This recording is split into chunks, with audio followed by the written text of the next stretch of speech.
Good morning.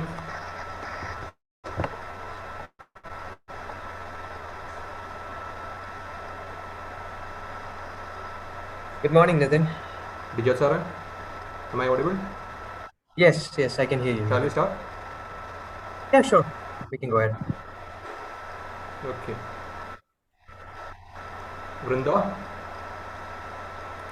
Okay. let's start. Good morning to one and all present here. Welcome to ILLUMINISMO 2021 webinar series on emerging trends in interdisciplinary sciences and social sciences. St. Pius College Rajapuram is an abode of knowledge that allows students to excel in extracurricular activities as well. The Department of Commerce was established in 2014 with an aim to nurture commerce students with high level of knowledge and competence. Today, the Department of Commerce is organizing the webinar on the topic Perceptions in Future Accounting with the eminent resource person, Mr. Dijo Jose, Audit Senior, Ernst Young, Ireland, UK. Welcome you all to this webinar. The presence of the Almighty is essential for a bright start. Hence, let us have a short prayer.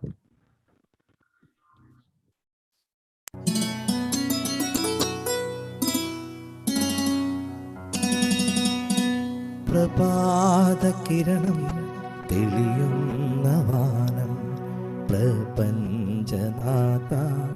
നിൻകരവിരുതല്ലോ നിത്യപ്രകാശമാ നീയുള്ളിൽ വസിക്കുവാൻ സർവേശ്വര ഞങ്ങൾ കുമ്പിടുന്നു വിജ്ഞാനദാഹത്താ പയസ്കിരി തന്നിലെ കണി ചേർന്നണയുന്നോരി പൂക്കളിൽ ജ്ഞാനത്തിൻ സുഗന്ധവും നന്മ തൻ കാന്തിയും സ്നേഹത്തിൻ മധുരവും നിറച്ചിടണേ പ്രഭാതകിരണം തെളിയുന്ന വാനം പ്രപഞ്ചനാഥ നിൻകരവിരുതല്ലോ നിത്യപ്രകാശമാ നീയുള്ളിൽ വസിക്കുവാൻ സർവേശ്വര ഞങ്ങൾ കുമ്പിടുന്നു.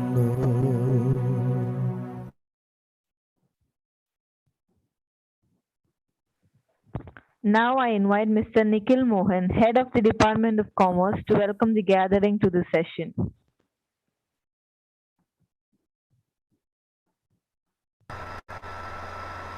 Hello, Nikhil am I sir? audible? Yes, sir. Yes, sir. Yes. Honorable Chief Guest, Dr. Dijo Jose, respected Principal, Mr. Biju Joseph, ILLUMINISMO Convener, Dr. Sinosh Karyachan, Departmental Coordinator, Mr. Nitin Matthew, teachers, research scholars, and my dear students, a very warm wishes to all. It's a moment of extreme pleasure to welcome the guests who are present here attending this webinar. ILLUMINISMO 2021 is a 10 days international webinar series based on the focal theme, Emerging Trends in Interdisciplinary Sciences and Social Sciences, jointly organized by various departments of our college. This is the fourth day of this webinar and second session organized by Department of Commerce. I would extremely honor and feel privileged to have the opportunity to welcome everyone in this webinar. I would like to welcome our chief guest, Mr. Dijo Jose, Audit Senior, EY Ireland. Thank you so much, sir, for accepting our invitation and coming over for this webinar. I am extending our heartily welcome to you, sir. I convey my regards to our principal, Mr. Biju Joseph, for being the backbone of our all activities. I am extending a warm welcome to our principal in his absence. I would like to welcome ILLUMINISMO convener, Dr. Sinosh Karyachan, one of the most vibrant and energetic faculties of our college and the all in all of this webinar series. I am extending my heartily welcome to you, sir.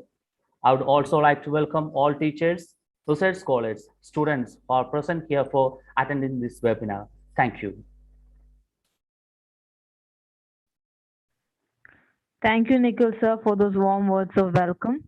Now I request Mr. Renu Raju, Faculty of the Department of Commerce, to introduce the resource person, Mr. Dijo Jose, and welcome him to lead the session.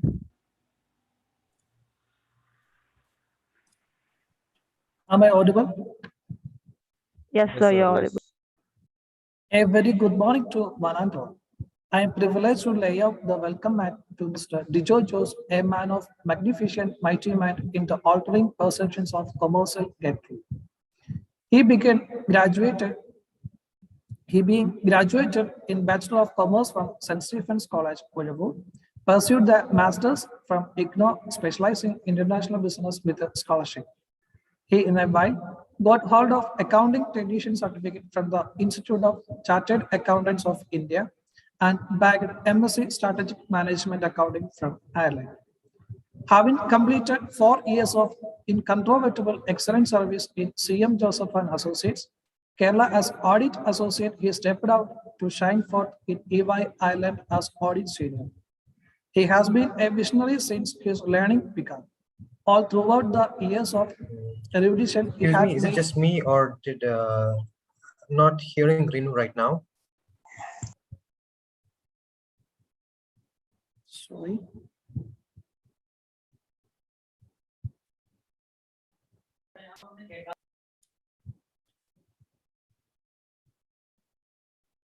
Having completed 4 years of incontrovertible excellent service in CM Joseph and Associates, Kerala as Audit Associate, he stepped up to shine for the EY Ireland as Audit Senior.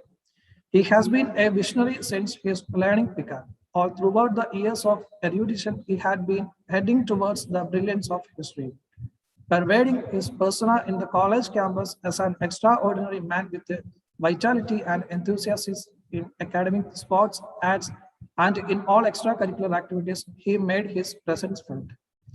I am certain that the section is going to be a milestone in your economical stance, as he will throw down the gauntlet to whet your knowledge of contemporary interactions with the commercial circumstances. Mr. Dijo, the digital platform is ready to get rejuvenated from your sophisticated voice.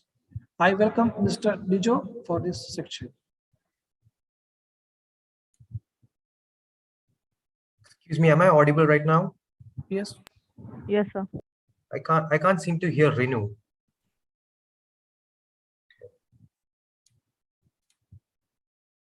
Sir, you are audible.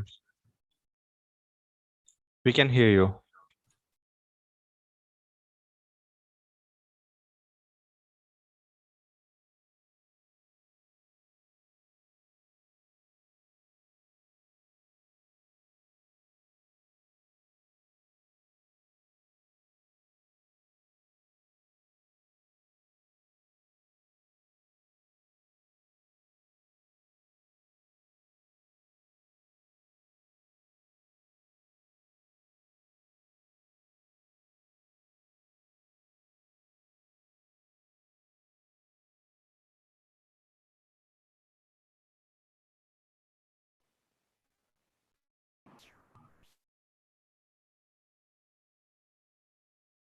Hello, sir.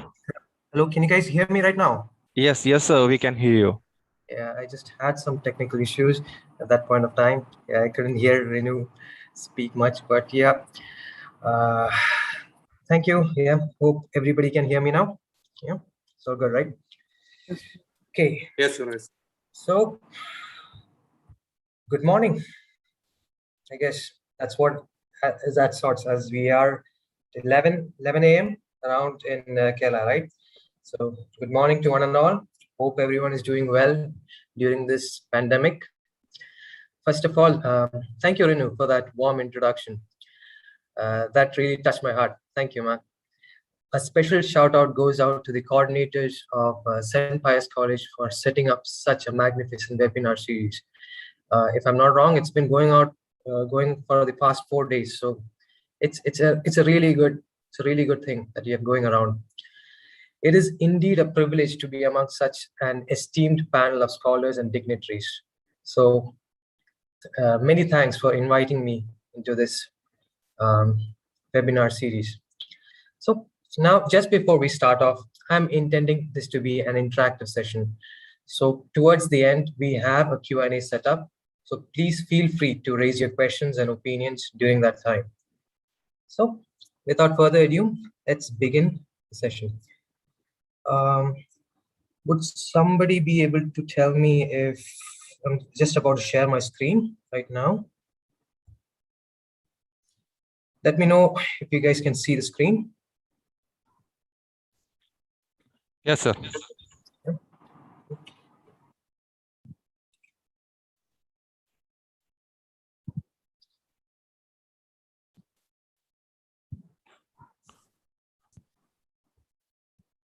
Okay, let's go. So let's begin. The topic of the hour, as most of you might know, is perceptions in future accounting, right? I'm just going to go through, this is based on what I've experienced in my working life and things that I've read about online and things I believe that have a future in the accounting and finance field. Okay. So just for the sake of it, I'm gonna go for a brief profile about me, but Renu has explained it so well, so I'll just quickly go through it. Once again, my name is Dijo Jose, and my career experience spans from audit senior at EY Ireland. I've been working there for a year now. And before that, I was an audit associate at CM Joseph and Associates for about 4 years. I did my strategic management accounting and CIMA from UCD, Ireland.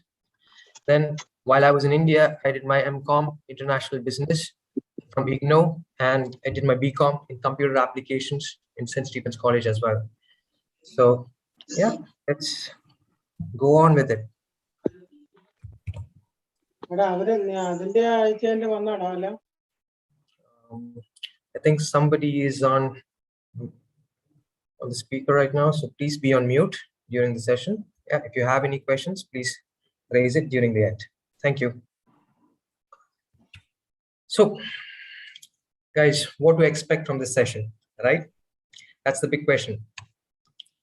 What I've lined up for is the recent developments in the accounting and finance field, what I've seen firsthand and what I've read and what I've come across from people of high nature as such, like CEOs and CFOs from different wakes of the industry.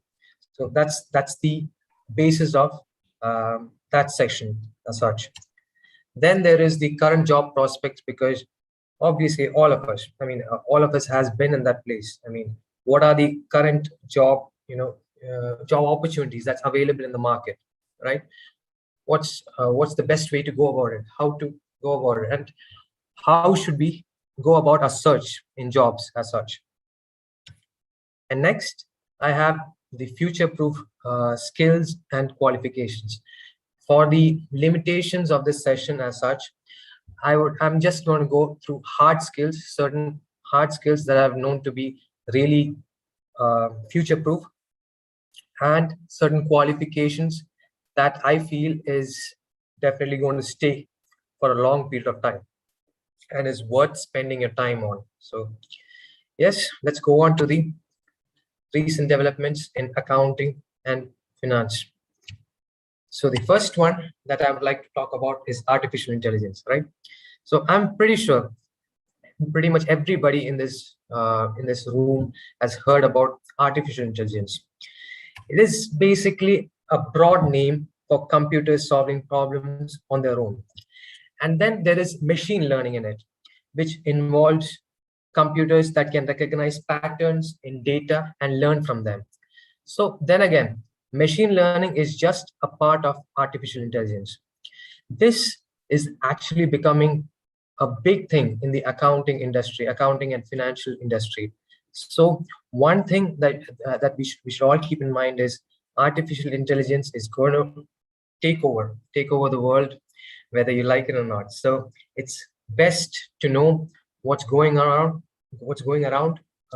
artificial intelligence, right? In accounting as such, we have it helps in fraud detection and prevention by analyzing the different patterns and monitoring every document within the company. So this is especially helpful in the auditing field.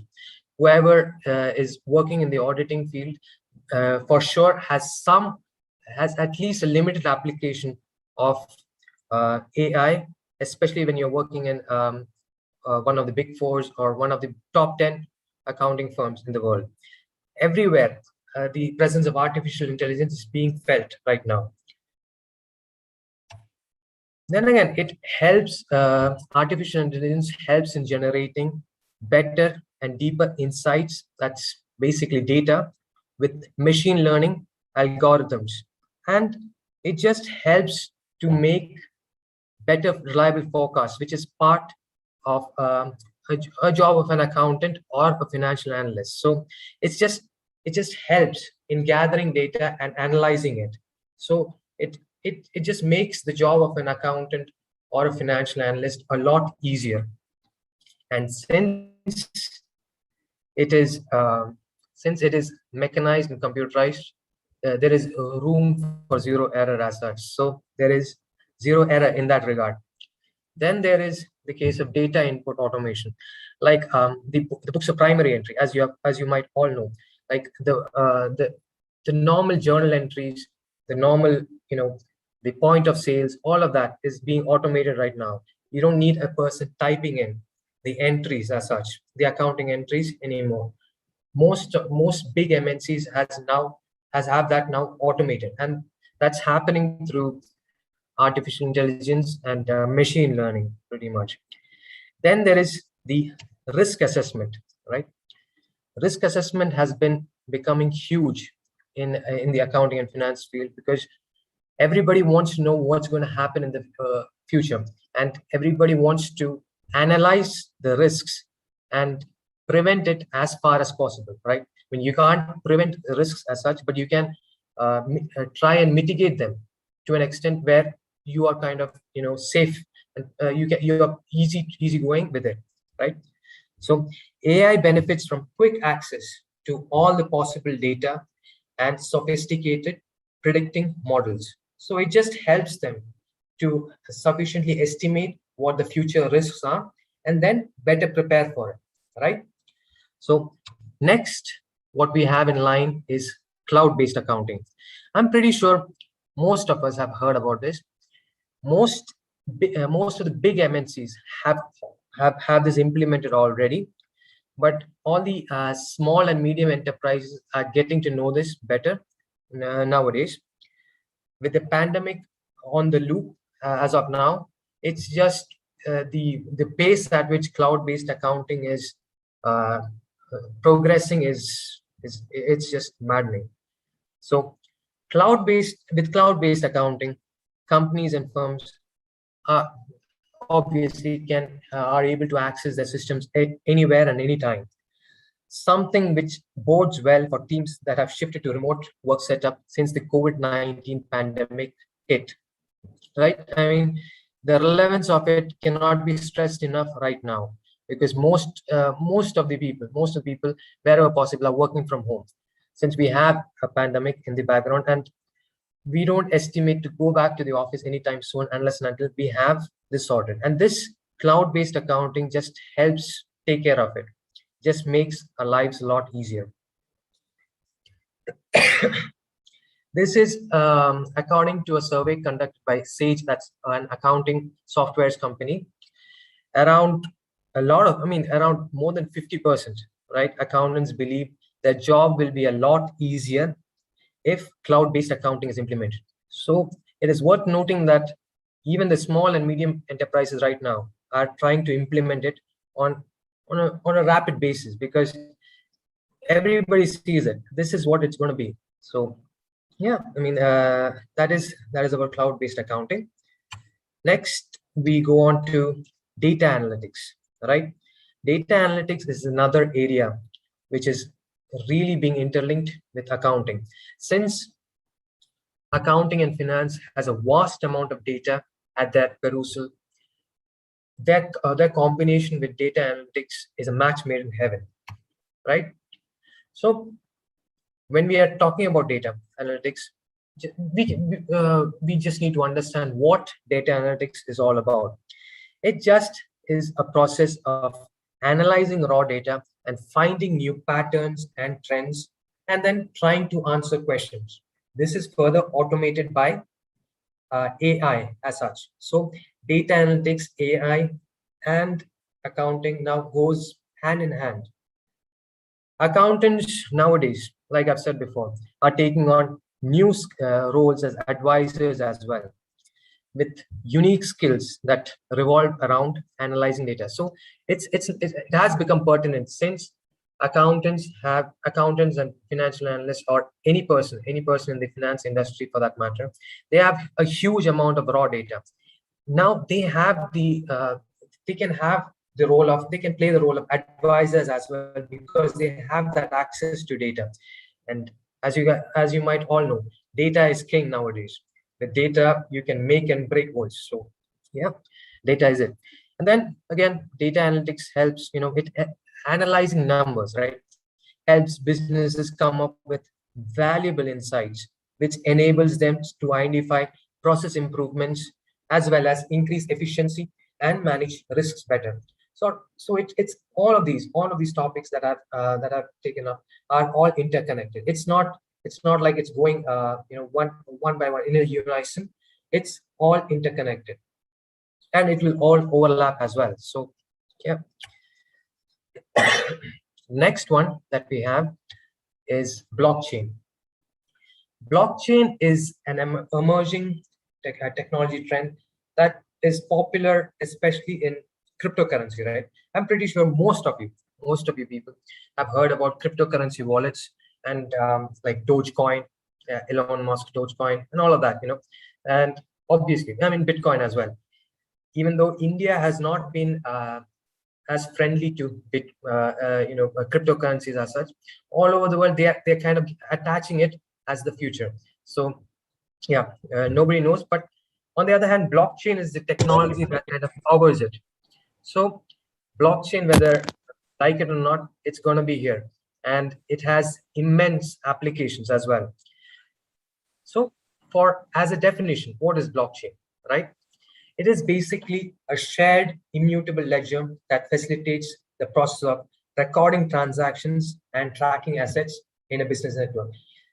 Ledger, as you guys know, we know what an accounting ledger is. It's the same thing. There is nothing different from that. It's the same ideology that we present with an accounting ledger.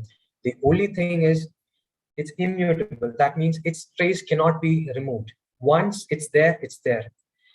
So blockchain is kind of a permanent system, right? It kind of provides a security, an added level of security, and a database wherein you can store data, and it's just not stored in one system as such. And that's the prime highlight of one of the prime highlights of blockchain, is that it operates in a shared network, right? It does not store any of the ledgers in just a single node. So even if a single node breaks down, that does not affect the entire ecosystem. So the network will go on, the functioning will always go on. Yeah. It is actually bringing about massive changes in the accounting sector right now as we are speaking, by lowering the costs of reconciling and maintaining ledgers. And most of the accounting and auditing firms, like the Big Fours and the top 10 accounting firms, are heavily investing in blockchain. And not only then, most of the IT companies as well, because they themselves don't know the possibilities that blockchain can offer. So a lot of resources are being pumped into blockchain just to understand where it's going to head. So I would strongly suggest all of you to have a look at blockchain and the importance it kind of has to the new emerging world, right? Because believe me or not, it's going to be huge in the future. Its implications are already being affected in almost every industry there is. So make sure to keep an eye on it, especially on blockchain, right? And it just in terms of your accounting and financial terms, it actually provides the needed accuracy in terms of ownership and history of assets as well, right? Excuse me. Since there is a permanent ledger, it cannot be wiped out. So once it's there, it's there. No single person can just wipe off and go for a clean state, right? So it'll be there no matter what you do. So that's blockchain for you guys. So please have it in your mind. I really can't stress how important blockchain is turning out to be. So make sure you keep your research books up on blockchain. Okay. Next thing we have is outsourcing. I'm pretty sure you have all heard of outsourcing, right? Outsourcing has been in India for a long time now, and it is becoming huge right now. The benefits of outsourcing are many, but outsourcing as a practice just involves hiring an outside party to perform certain services for the entity. Outsourcing of accounting services, it's just outsourcing the accounting function to other third parties, like some of the accounting organizations and some of the chartered accountants that are working there. So they just outsource the entire accounting function to them, so that the main benefit that the organizations look forward to is that they can focus on their main activity, which is either production or servicing of clients, and they need not worry about the accounting and financial side. That's the main idea behind outsourcing, right? Which in turn helps them to increase their profitability, since their entire focus is on the main operations, and that's what they know as well. That's what they are experts in as well. So that's the main reasoning behind outsourcing. And a lot of small and medium level enterprises are doing outsourcing as such. And for the obvious reasons, it just helps organizations save on costs, employment costs such as payroll, taxation, salaries, benefits, and training expenses as such, right? It's just a lot more convenient for small and medium organizations to entrust their accounting or operations to another entity that who are experts in it and who know what they're doing, right? I mean, an entity that is small in size will find it hard to kind of figure out what is the best practice of doing accounting as such. When you're outsourcing it to a good and reputed third party, you know that you are in good hands. So it just helps, as I said before, it just helps the organization to focus more on its main primary operations, right? So that's it with the emerging trends, right? Now, I would like to go upon the current job prospects, right? I've compiled this from the most popular listings in job portals such as LinkedIn and Indeed. So I'm sure most of you would want to work in this industry. So it's always good to have an idea about what's actually out there, right? So that you know what all roles are out there and are in demand right now, right? And most of these roles, I don't see them going away anytime soon. So these are specific roles which have future implications as well, and I see them being here for a long time now. So let's get to it. In-house, right?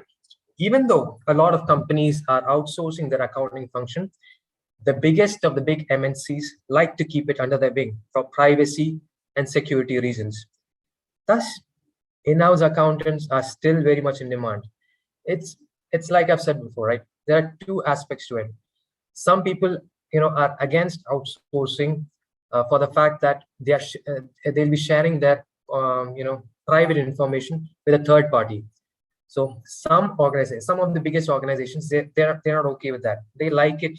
They like to keep it under their wing, and they want it streamlined. So that's one of the reasons why in-house accountants, they just never go out of demand, right? Outsourced accountants, like I said, it's been increasing. Outsourced accountants are increasing in numbers from the last 5 years. So it's still there. Both of them are equally important. Internal auditors, right? With the increasing number of frauds over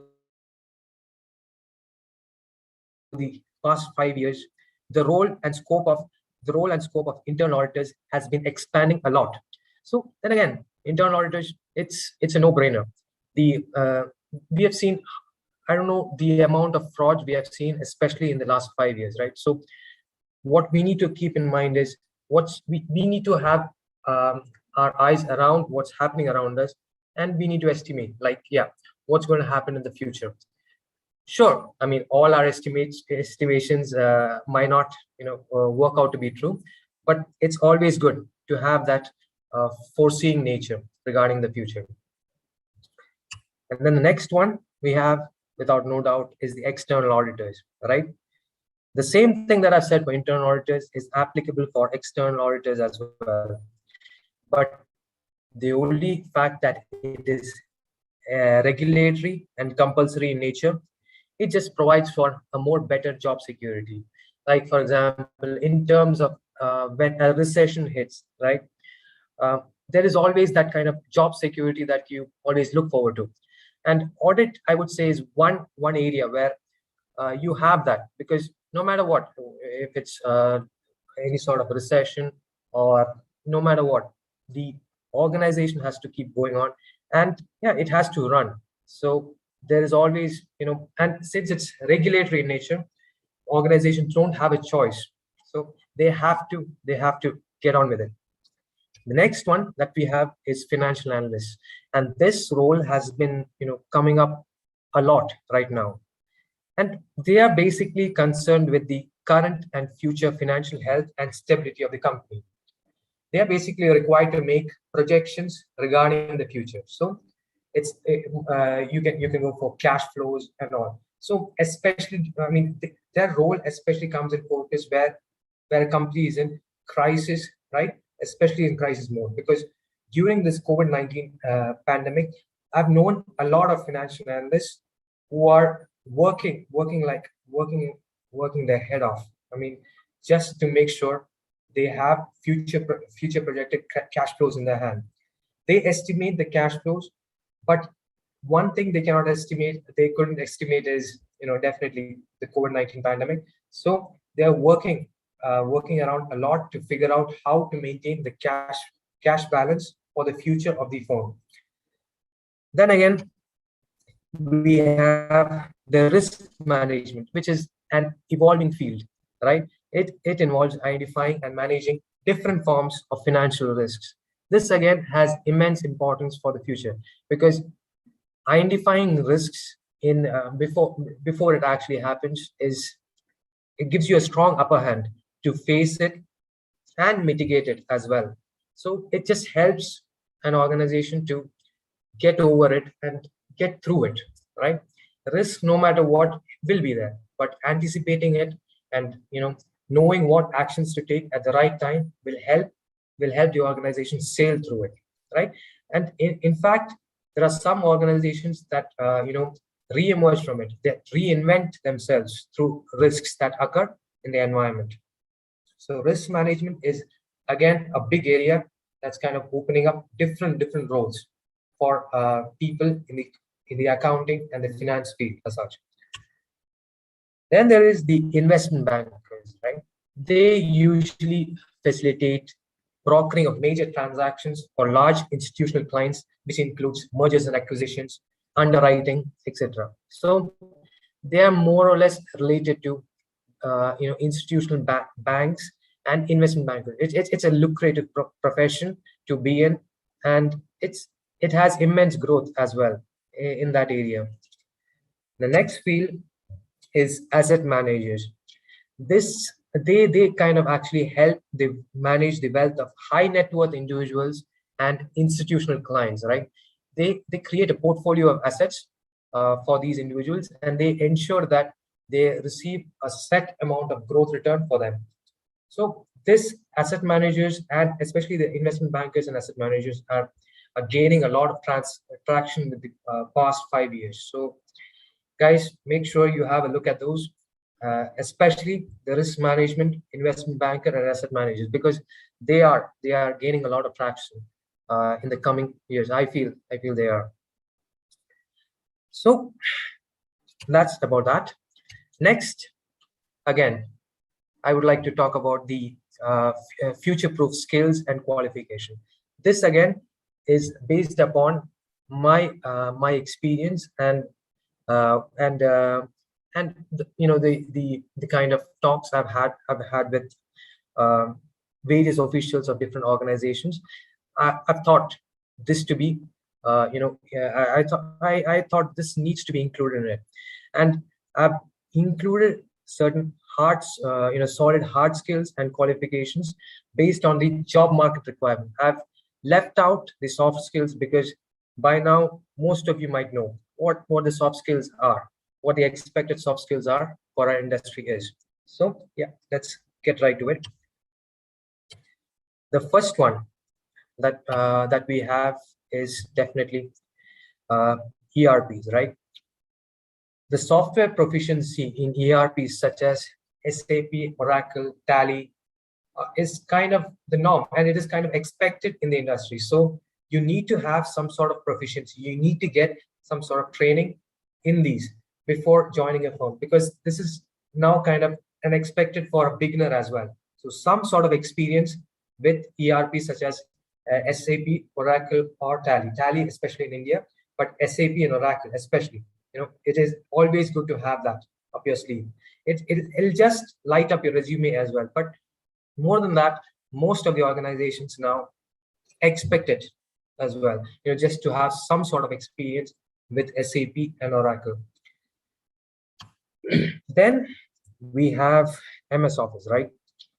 MS Office expertise is now a prerequisite for most jobs. I mean, outside of the accounting or finance field as well, MS Office is now part and parcel of every job. So MS Office is, get some training on it. Make sure you know the bells and whistles regarding it. And then I just can't stress enough how important MS Excel is, right? All the big fours use Microsoft Excel, and most of the big multinational corporations use MS Excel in some sort and form as there is. They might not use as much as they used to use it before, but still MS Excel is highly recommended.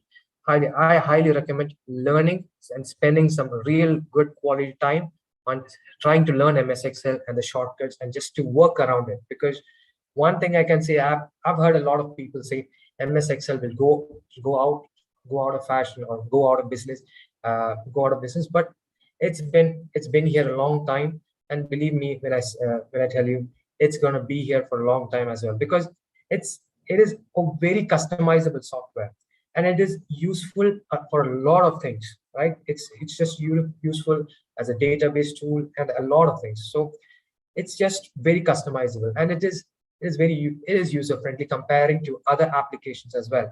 So MS Excel, please, one thing that I would love for you guys to do is spend some time on MS Excel, work your way around it, and just press F2 help. There is the F2 help icon. Just make sure you know what's going around, and practice on it. And believe me, because that will always help you while you're landing, while you're in an office job. So whatever role you take, MS Excel out of Microsoft Office, I would say, is the most important tool, right? Next, I mean, nowadays, I've seen this crop up as well, the programming language prowess, right? So for some jobs, especially regarding to financial analysts, programming languages like SQL have taken up a lot of importance. So now when I just browse through a lot of LinkedIn profiles and LinkedIn job postings, they're asking for some programming language experience, right? It's always good to have. It just helps you understand the IT system a lot better. So it's an upcoming field, so I would definitely recommend to get just to get some skills and to gain some exposure in programming languages such as SQL and Python while you're in the field, because in the future, I feel, yeah, definitely. I mean, it would actually be a recommended, recommended thing for the job, for jobs as well. Yeah. So next we have in addition to the MS Excel tool as a data visualization tool, we have Tableau and Power BI are gaining a lot of traction, right? And these are more advanced level data visualization tools. So MS Excel, but then again, MS Excel is the base for it. So it's again, as I've said before, it's pertinent that you guys have a special focus on MS Excel, right? Learn through it, and after you're done with MS Excel, go on for learning through Tableau and Power BI, because both of them are emerging as well. They are being seen as a top preference by employers as well. So make sure you know what's going on at the employer's end. So one thing I would suggest all of you to do as well is go into job portals such as LinkedIn, Indeed, and go through all of the requirements, right? Go through the job postings and the requirements that all of them list out, right? So that you can prepare yourself beforehand as well, and you know what the market is looking like. So that's very important. I've just compiled a short list of skills which I think are the most important and which is common to all the industries in the accounting and finance sector. But as I've said before, for each individual role, they'll have specific requirements as well. This is more or less common, but for the specific role, you might have to satisfy certain other requirements as well. So, like I said, please make sure you engage on all of these platforms, and you gain some sort of an expertise on all of this. Okay, so let's just go on for the qualifications, right? And these, as I told before, are just a limited set of qualifications which I believe are future-proof. And this is purely a personal opinion, right? And and from what I've heard, from the conversations that I've had with managers of different entities as such, right? So the first one is Chartered Financial Analyst, right? It is kind of regarded as one of the toughest qualifications in the world. So, and believe me, it is worth it. I have a few friends back in Ireland who have done this, and yeah, I mean, it's a very lucrative profession, and it's only going to increase in the future because the number of people, clearing it and passing it out are very less. So it's always a good pick to go for, Chartered Financial Analyst. Go ahead and look it up, and it's a magnificent, I would say, magnificent career opportunity. And it is available in India. You can do it in India as well. If I'm not mistaken, yes, you can do it in India. So it's a beautiful qualification. So go ahead, go for it. And it's not as streamlined as we have seen for the CA and all of the other professional courses that we have heard. Chartered Financial Analyst is more or less, it's a financial analyst position where you make kind of projections. Then again, so as I've said, it's an emerging area, and I'm pretty sure it'll be a future-proof career opportunity, right? So next we have the obvious ones, the obvious professional qualifications that we all know is the Chartered Accountants of India. That's the CA, the ACCA, Association of Certified Chartered Accountants. That's UK. Then CPA, Certified Public Accountant, USA. All of these, regardless of the country they came from, all of these are relevant, and they would never go out of the market, because they are always, their syllabus is always updated with keeping the market in mind, keeping the job market and keeping the industry in mind. So it's always good to go for professional qualifications such as CA, ACCA, and CPA. And the amount of diverse fields that you can go into when you pick one of these qualifications is immense. Only one suggestion that I make is to, if you really know where you're going to be for the next 5 to 10 years, then I would definitely want you guys to pick up a qualification that's relevant in the country that you use, right? Because there are certain agreements between different countries based on their qualifications, but not all countries recognize each other's qualifications, right? So just be aware of that, and make sure, even if you're migrating to another country, make sure your qualification is recognized in that country. Otherwise, you might have to pick up the qualification recognized by that country itself. most countries have international agreements and international certification that provide a migration policy. So most qualifications should be fine.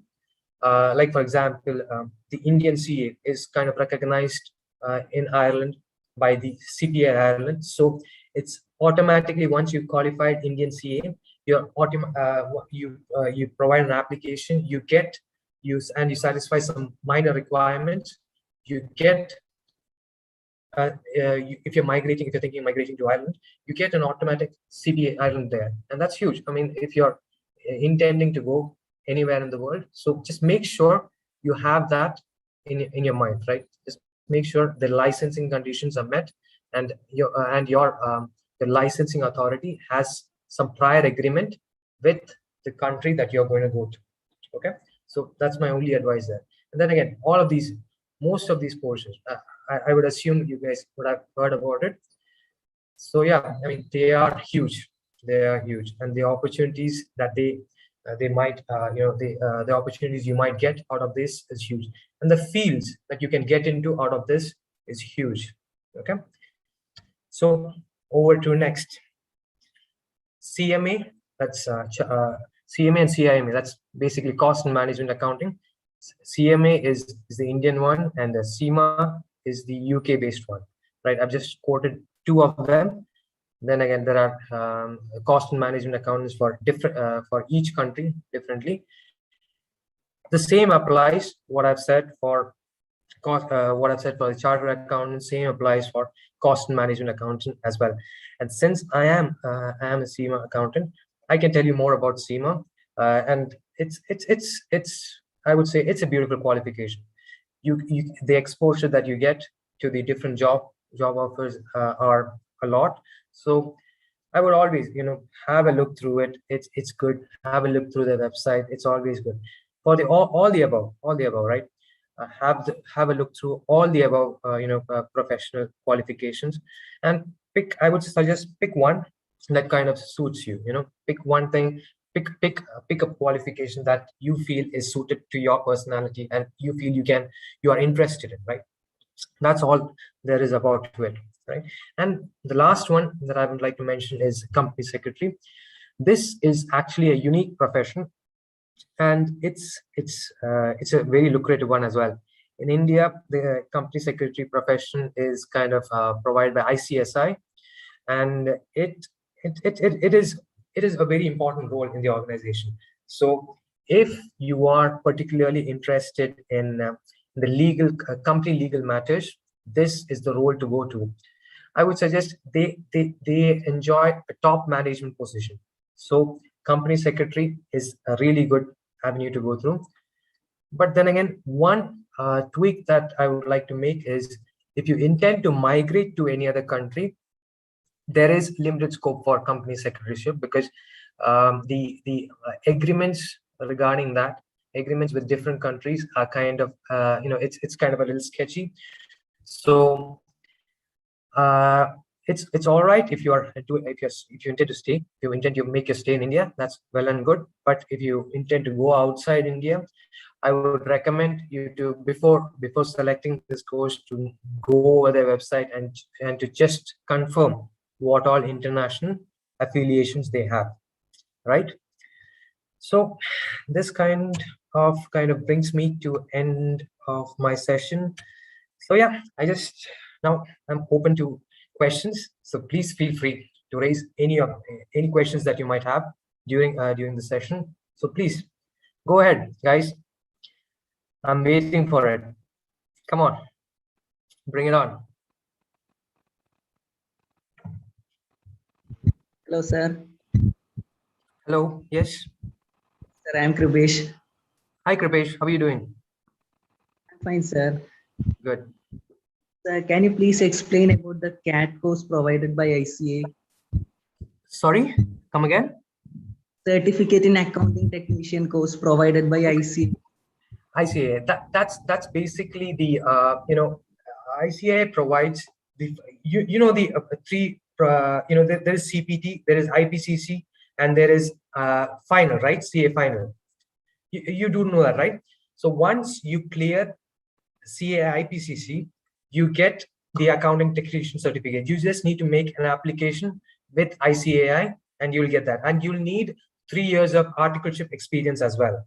So once you have done that, you'll get that certificate. Okay, sir. So you need to clear both groups of IPCC group 1 and group 2 for getting that certificate. Once you've done that, you'll get it. And you need practical experience of 3 years of working in our audit firm for getting that. Is that good? Have I answered your question, Kripesh? Okay, sir. Okay. Good. Thank you. Guys, Hello? speak up. Yes. Hello? Yes. Hello. Yes, I can hear you. Yeah, I'm Siji Sri, Dr. Siji Sri. Good morning, sir. Yes. Yes, sir. Good morning. See, I don't know if my question comes to your purview. I mean, I am actually, my question is regarding the reporting, reporting. Okay. Actually, there are two kinds of reporting I understand. There is annual report and the sustainability report. There is another one, no? So Okay. I think nowadays companies are encouraging the integrated reporting also, wherein both are done together in integrated reporting. So can you tell us the latest trends in this type of reporting, like the sustainability reporting and integrated reporting and all these things, that the environmental, social, and economic aspects reporting, no? So can you update us about the latest trends in this kind of reporting? Sure, sure. So one thing I can say is, since I'm working in the auditing field, we have had, since the past 5 years, right, we have had a lot of ESG, as you said, ESG kind of compliance systems. And it's kind of compulsory now to provide your environmental obligation, environmental and social obligation, and it has to be made public. If you are a listed company, it has to be made public. So there are a couple of systems in place, and as an auditor myself, we have to check whether they have those separate records in place. I can speak for in an Irish context, because I'm working in an Irish practice in EY. So in Ireland as such, we have certain forms, certain ESG forms specified for it, right? And it's kind of interlinking. So the sustainability and the financial reporting, it's kind of interlinked together. Although you might see from the face of it, there might be no proper linkages with it. It is kind of interlinked, because the company has to give a declaration regarding their environment, the consciousness regarding their environment and their social obligations. So company has to prepare it, and we as the auditor has to verify with the available documents that they provide. And we have certain external agencies as well, certain external investigation agencies that we look forward to, and they'll do investigations for us just to ensure that the company is actually doing and is involved in this in this environmental or social obligation that they say they're doing. And one thing for sure is, it's important to disclose, right? I mean, in any public listed companies, it's important to disclose that a declaration regarding what you're doing and the environmental impact that you're causing from your operations. So both aspects are disclosed in this reporting phase. And if in specific, like I said, since I'm not in the reporting side of things and I'm in the auditing side, this is my answer to that question. Specifically, I'm not in a position to answer that, like what all might be in the contents in that, because then again, the base requirement for us auditors as such is that they need to provide a declaration as to what they are doing, and we will engage in a separate investigation wherein we'll hire an outside agency to have a look around, and they provide certifications as to what they're doing regarding their environmental and social obligations. And it is compulsory for every listed company as such, every listed and public company as such. Okay. Thank you, sir, for that question. Thank you. Thank you, sir. Thank you. Yeah, thank you. Yeah. Guys, anybody else? Hi, sir. Hello. My name is Ananya. Hi, Anya. How are you doing? Fine, sir. My question is, should a full course in management audit or internal audit be taught in a MBA program?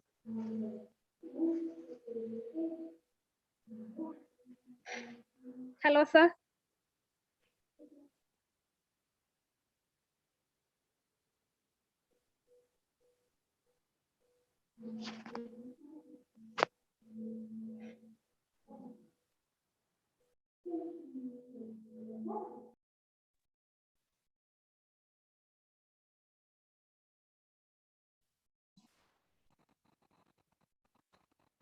Hello, can you guys hear me? Yes, sir. Yeah. Can you just repeat the question? Sorry, I don't know. I just had some technical issue there. I didn't hear the question. Shall a full course in management audit or internal audit be taught in an MBA program? No, actually, no. Audit basically is kind of, you can do audit only if you have a professional qualification like CA or basically mostly CA. Sorry, mostly CA or CPA. So other than that, I mean, MBA is more or less focused on financial analysis and the management aspect regarding it. So if you need to be an auditor, you have to have a professional qualification with regard to maybe CA or CPA, ACCA, or CIMA for that matter. They don't accept MBAs as such for auditing. Okay? Okay, sir. Thank you. Yeah, no worries. Thank you for that question. Hello. Hello, yes? Hello, Dijo. I'm Dr. Sinosh Karyachan. Hi, Sinosh. Professor in assistant professor in microbiology.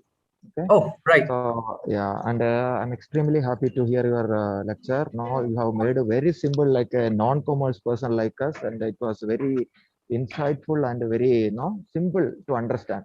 And my question is, this there are a lot of pharmaceutical sectors and biotech sectors are there. And what is the challenge nowadays the auditors are facing in terms of especially in this time of pandemic actually? So how is there any challenge and the auditors having any tedious task to do the auditing, especially in biotech companies and these pharmaceutical industries and their product based evaluations actually? That is my question. Sir, okay. For pharmaceutical companies, right? For that matter, yeah, I've worked with a couple of pharmaceutical industries, and I've known Abbott. I'm pretty sure you've heard about the company Abbott. Yeah.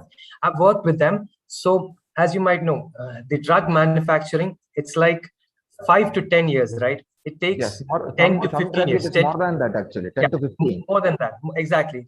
It takes more than that. Yeah. So the kind of estimations we make regarding the future cash flow projections is kind of, we have certain unique tools for that. We have, as I've said before, we use data analytics for that, right? Okay. But there is no accurate answer since we don't know, since we are making projections regarding the future. But with the data that we have of the past and our projections regarding the general economic trends that is happening around us, we make projections regarding the future, and those projections should meet the sanity levels that are kind of established as well, right? I mean, we just can't make any mad estimations. So we have a certain threshold as to which we kind of make projections regarding that, and mostly the management prepares such projections, and we just check we check whether their accuracy is more or less similar to the sanity levels that we possess, right?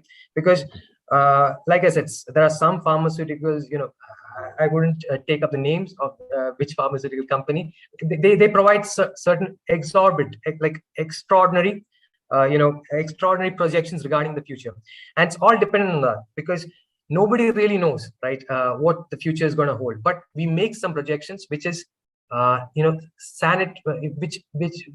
we think is going to be which we think is going to be possible for them to attain as well.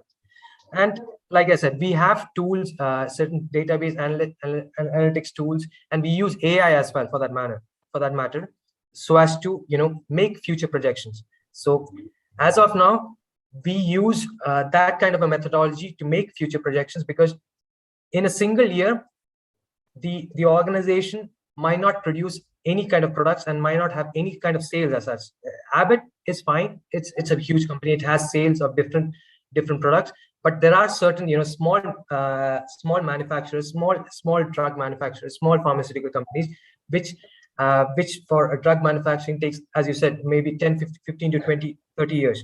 So what we do is we kind of make the future projections, and based on that, we make our assessment. Thank you, Dijo. Thanks a lot. Thank you. Sir, I am Rudula PM. Hi, Sir, Rudula. can you differentiate between CS and CA? Okay, so CS is a completely different profession. CS has, it's company secretary, right? It has the legal aspects and more compliance aspects. So that is it. They have more regulatory aspects regarding it. On the other hand, CA, it's regarding auditing of companies. There is preparing financial statements. That's the major focus.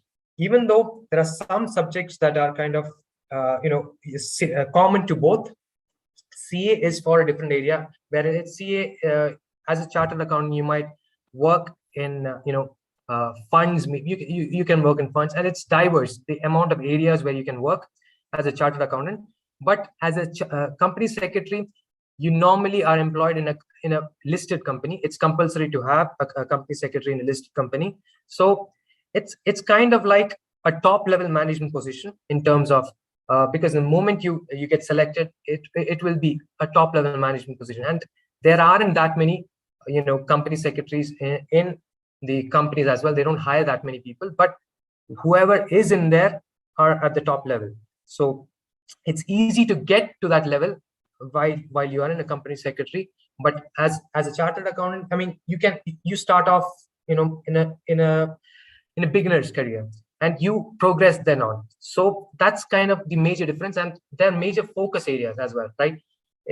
Company secretary is basically for legal compliance regarding the company, whether they are legally compliant, and they have a lot of form, go through all the forms. They have to set up meetings, annual general meetings, and all of in the compliance aspect.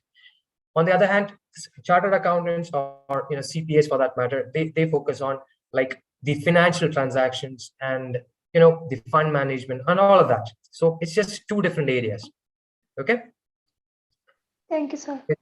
You're welcome. Thank you, Mitra. Hi, sir. Hi. My name is Sharon. Hi, Sharon. How's it going? I'm doing well, sir. Yeah. Sir, my question is, are there any jobs available in UK for a BCom fresher from India? Well, for a fact, I would say I wouldn't suggest it. It's not easy to get a job because it's universal, right? Every country would like to employ the people that have been graduated from their own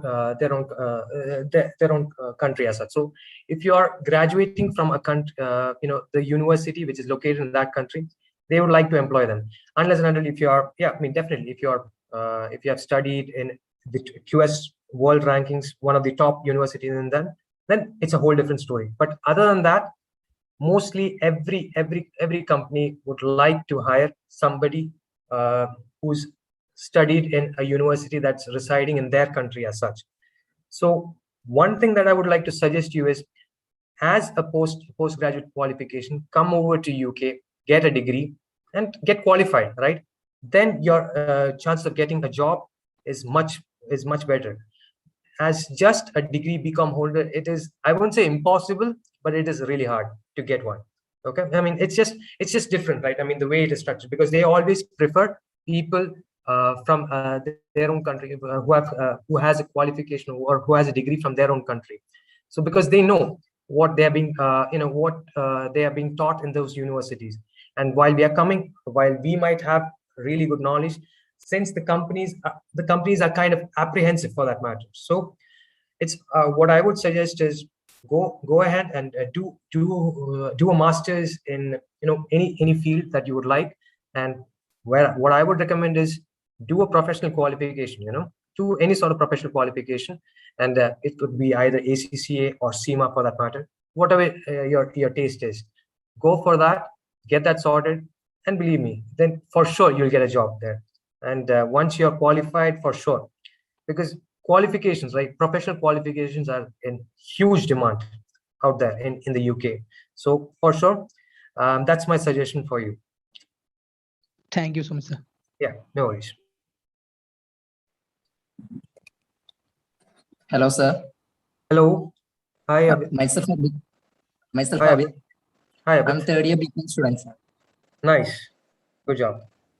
Can you please explain the difference between the taxation policy in Ireland and in India? Well, for one thing, I would say the Irish taxation policy is a lot easier than India.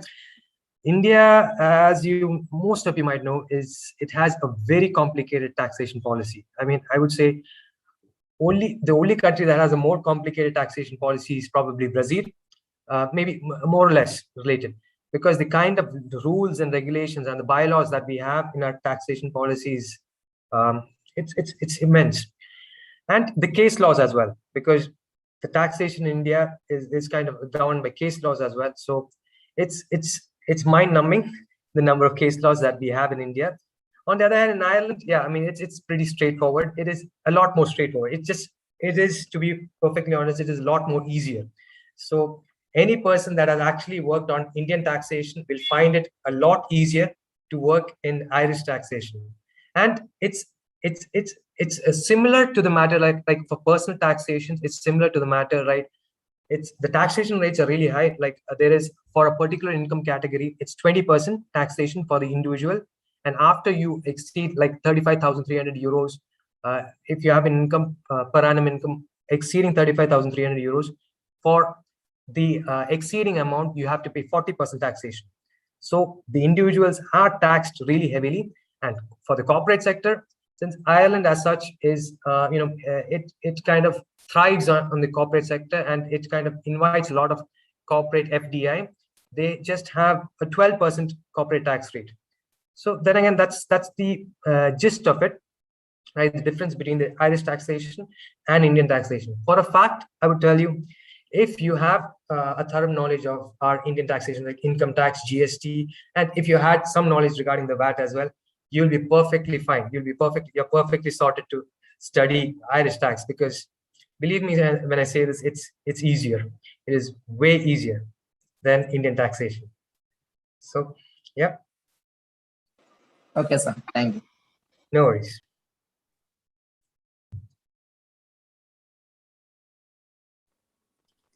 Hi, Dijo. I'm Nitin Matthew.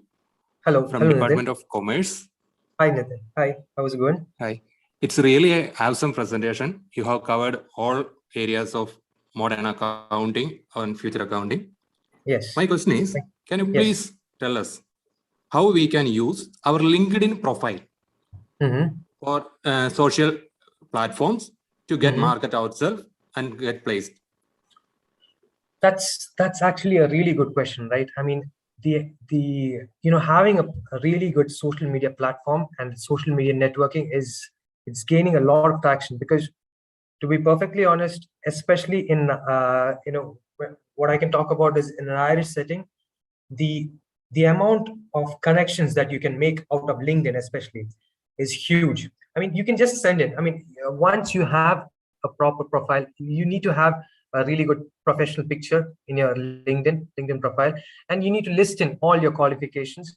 And if you have had any work experience, list that in. There are various certifications as well that you can do in LinkedIn. For example, you can do a lot of certification, like in MS Excel. You can gain certification in MS Excel. There is certifications for Tableau and Power BI, all of that. So they are recognized by employers as well. So it's always good to engage with LinkedIn and make sure you have an updated LinkedIn profile, right? You can actually send an email. There is an email feature in LinkedIn wherein you can send such a feature to any person that you might know, you might or might not know. And believe me, some people don't respond to such invitations, but most people do, right? They might not know you, but it's professional community. Everybody wants to help each other, right? So if there is some sort of linkage, try to establish. One suggestion that I would like to say is, if there is somebody, who has studied in the same college that you have, find those people, right? There is a filter option in LinkedIn. You can filter those people that have studied in your college and try to connect with them. That way you actually have a common base, and you can actually, there are more chances of them interacting with you. Set up a call with them, try to understand, what their working life is, what they're working on, and these are just, some simple strategies for networking as such. And it is really important. The importance of networking, you can actually, I've heard people landing jobs on LinkedIn through just networking, right? And people just hand out jobs, for that matter. There have been instances. And in the Irish context, it's as important as, networking. We have a pub culture going around in Irish context, where, after hours, people like to go out to pubs, enjoy a few drinks, and there they talk about work as well.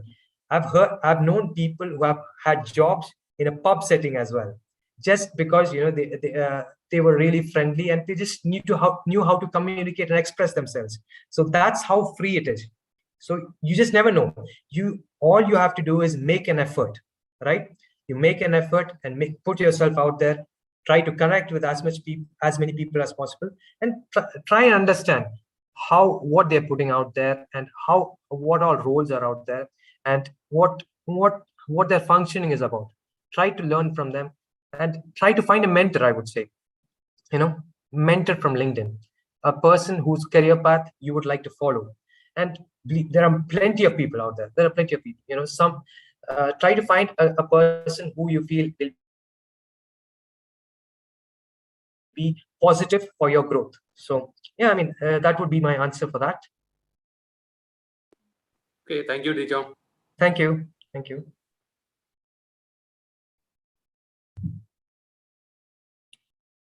Hello, sir. Sorry, I can't hear you. Is it Anuraj? Yes, sir. Yeah, Anuraj, go ahead. Hello. Now, okay. Now it's better. Anuraj, yeah. Yes, sir, I am an alumni of Department of Commerce of St. Pius College, Rajapuram. Oh, nice. Yes, sir. So, you are covered about perceptions in future accounting. So, what will be the role of forensic accounting and financial shenanigans in the future accounting? Forensic accounting, again, it's international, right? Forensic accounting, it's huge for fraud detection. It's gaining a lot of traction, so it's huge. Forensic accounting, many people. We have in EY as well. We have a forensic accounting wing for that matter, and with the increasing frauds, happening all over the world, forensic accounting is getting a huge traction, and it's an important stream. So if you have hopes of getting into that international accounting, wherein you kind of have to build in accounting streams between two countries as such, I would say it's a good place to be. Forensic accounting, it'll only grow. The range that it is growing, it's still small right now. As of now, it's still in the growing phase, but towards the future, it has a really bright future. So yeah, it's a good place to be, forensic accounting. Okay, sir. Thank you. Yeah, you're welcome.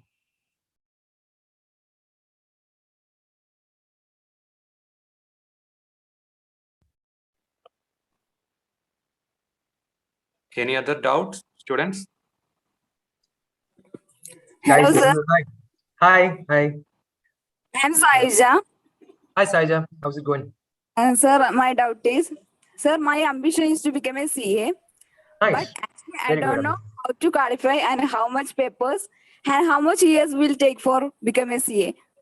Okay, right. So, Indian CA, right? You're going for Indian CA. Right, Sayuja? Yeah, okay, I'll just talk about Indian CA as such. So Indian CA basically has 3 steps, right? There is the CPT, there is the IPCC, and then there is the final.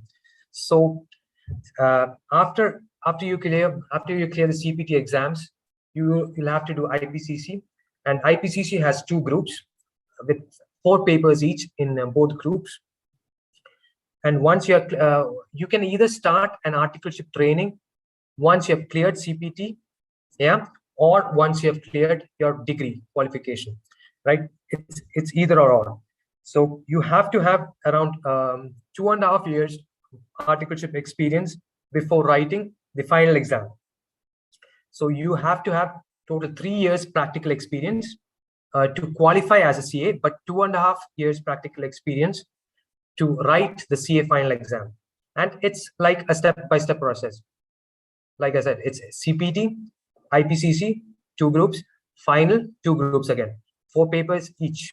In final, again, final also, there is 2 groups with 4 papers each.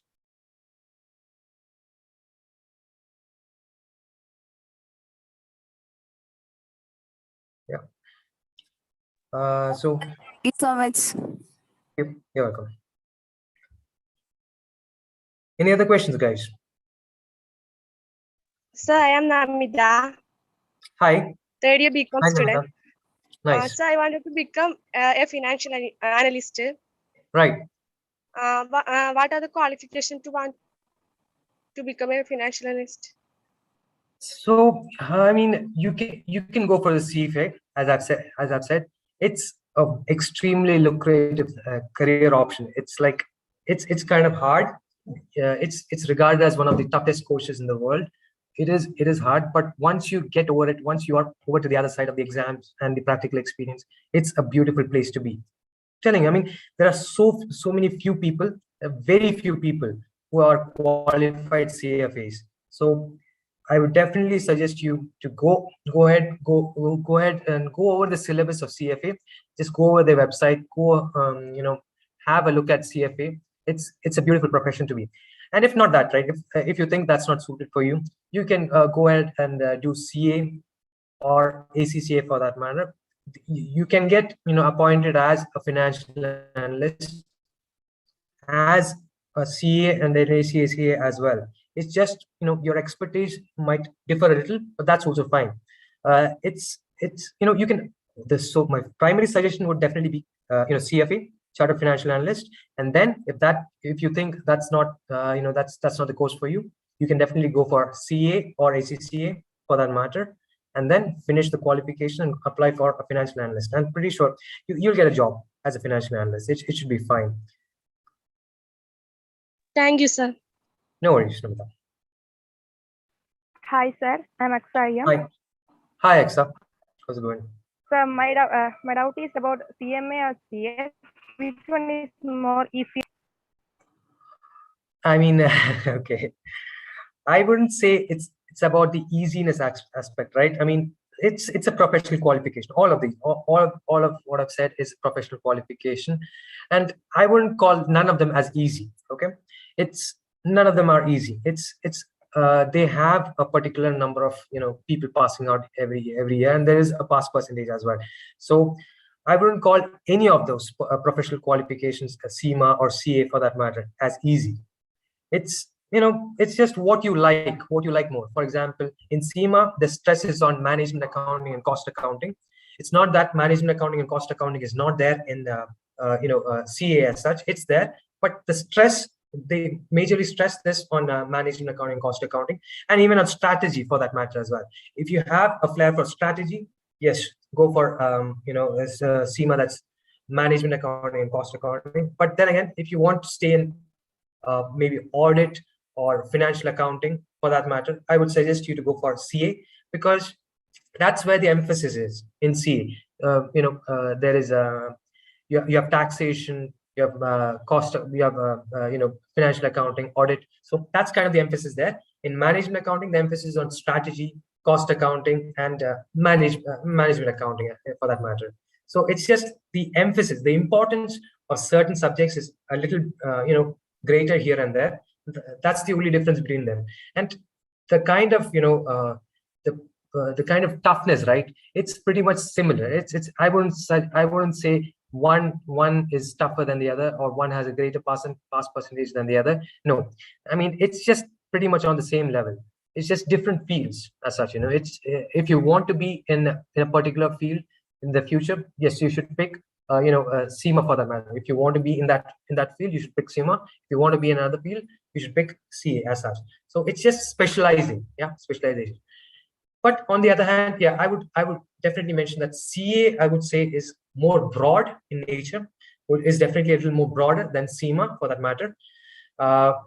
So it's up to you, right? I mean, it's what kind of suits you when you go through the syllabus. I would say go through the entire syllabus, and it's all there in the website. And the website, just go through it, and make sure you understand what all subjects you will be studying and what you will be comfortable with.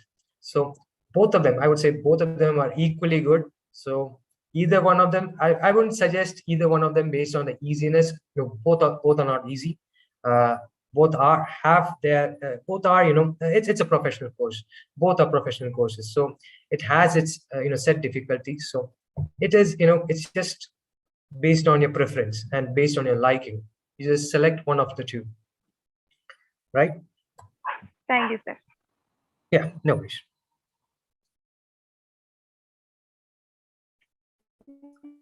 Anybody Hi, else? sir. I'm Hi. Sangeeta. Hi, Sangeeta. How's it going? My question is, sir, in India, financial is from 1st April to 31st March. But some countries following 1st January to 1st December. What is the logic behind the two financial years following? Is it the so I think I've heard you saying the financial year and the calendar year, right? So the 1st April and the 1st January, right?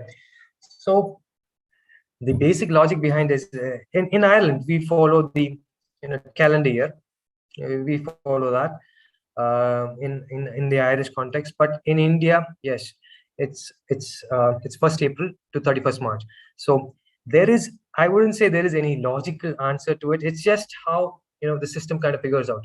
The only thing is, we need to have one perfect accounting year so that we can have a match there. Yeah, that's the basic concept there.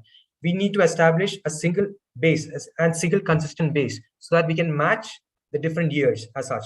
So it's just different countries follow that different system, but I would say in time everything would fall into the calendar year, because that's what the rest of the world is doing. In most parts of the world, it's the calendar year, that's January to December, because it's just easier to track, instead of 1st April to 31st March. So I would say that's where we are going. And in a few years time, I would say everybody, every country would be in a calendar year, just to make sure all the financial statements are comparable, right, and remain consistent for that matter.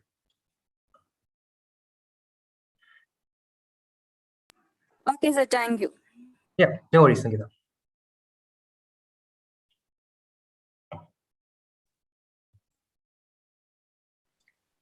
Any other questions?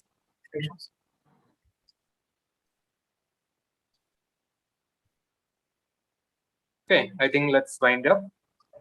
Dijo, shall we wind up? Yes. Yeah, yes, please. Yeah, no worries. I'm good. Okay. Vrinda? Thank you, Dijo sir, for enlightening us with your words. I'm sure all of us have benefited from this session. And I also thank all of you for your wonderful cooperation. I also request all of you to please fill the feedback form that's available in the chat box. Now I invite Abid from 3rd year BCom to deliver the word of thanks. Am I audible? Yes, you are. Abid. Yeah. Good afternoon, all. Respected Chief Guest, Mr. Dijo Jose, respected Principal in Charge, Shri Biju Joseph sir, and the Head of the Department, Shri Nikhil Mohan sir, teachers, and all other participants. First of all, let me thank you for having me here. It's such an honor for me to have the opportunity to thank you all. I, Abid N, on behalf of the Department of Commerce, St. Pius College, Rajapuram, and the entire community gathered here, express my most sincere gratitude to the Lord God. This was the 5th day of our international webinar series, and today our session was on the perceptions in future accounting. We have such a renowned personality here, Mr. Dijo Jose, who made this session highly informative and useful. I would like to extend a hearty gratitude to Mr. Dijo Jose. Thank you so much, sir, for inspiring and your encouraging and your exciting and through your valuable words. Thank you, sir. I thank our principal in charge, Mr. Biju Joseph, sir, for providing us the immense support this program really demanded. I would also thank Mr. Nikhil Mohan, HOD, the Department of Commerce, and Dr. Sinosh Karyachin, sir, convener of ILLUMINISMO 2021, for organizing this webinar in a smooth way in between this pandemic situation. Thank you, sir. Now, I must thank all the members of St. Pius 10th family, including the teaching and non-teaching staff of this college and all other faculties and students from different institutions for gracing this occasion with your presence. Once again, I thank all the participants, each and every one of you who attended this program and made it a great success. Thank you all.